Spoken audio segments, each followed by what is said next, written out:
আমি আলমগীর এই মুহূর্তে নোয়াপাথরিয়া ফুটবল মাঠে আজকের এই গ্র্যান্ড ফাইনাল ম্যাচ অনুষ্ঠিত হতে যাচ্ছে। আপনারা দেখতে পাচ্ছেন আজকে যারা প্রধান অতিথি, বিশেষ অতিথি, আমন্ত্রিত মেহমান, তারা সুন্দর করে সারিবদ্ধভাবে তাদের বক্তব্য প্রদান করছেন। এই মুহূর্তে নোয়াপাথরিয়া ফুটবল একাদশ বনাম এবং পুরান পাথরিয়া ফুটবল একাদশ দুটি শক্তিশালী দল পার্টিসিপেট করবে, যাদের তরুণ ফুটবলার যারা আগামীতে হবিগঞ্জকে নেতৃত্ব দেবে, তাদের এই কোয়ালিটির মাঠের ভালো কোয়ালিটির ফুটবলার আজকে পার্টিসিপেট করতে যাচ্ছে।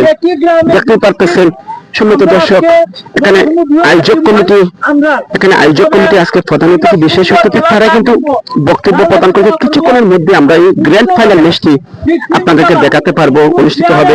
উপস্থিত রয়েছেন হবিগঞ্জ রেফারি অ্যাসোসিয়েশনের তিনজন তারকা সুনামধন্য রেফারি, যারা হবিগঞ্জের বিগ ফুটবল টুর্নামেন্টে অংশগ্রহণ করে থাকেন। এরকম পরিমাপের রেফারি আমরা আজকে নিয়ে এসেছি।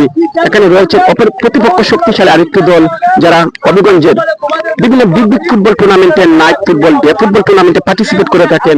দেখতে পাচ্ছি এই সেই সালামত ভাই, আমার আত্মার সাথে যার নিবিড় সম্পর্ক রয়েছে, মাঝে মধ্যে বিভিন্ন ফুটবল টুর্নামেন্টে ওনার সাথে আমার দেখা হয়। আমাদের হবিগঞ্জের সন্তান, এক সময় এই মাটির সালামতের ঝলক আমরা দেখতে পেয়েছিলাম, যার আলামত এখনো মানুষের চোখে কিন্তু বিরাজমান। সেই সালামত ভাই রয়েছেন, ইমন রয়েছেন, আমার ছোট ভাই রয়েছেন, অনেক ফুটবলার আজকে পার্টিসিপেট করবে। সম্মানিত দর্শক, এই নোয়াপাথরিয়া ফুটবল মাঠে সকলকে জানাচ্ছি সাদর আমন্ত্রণ। ভালো থাকবেন, সুস্থ থাকবেন, ধন্যবাদ সকলকে।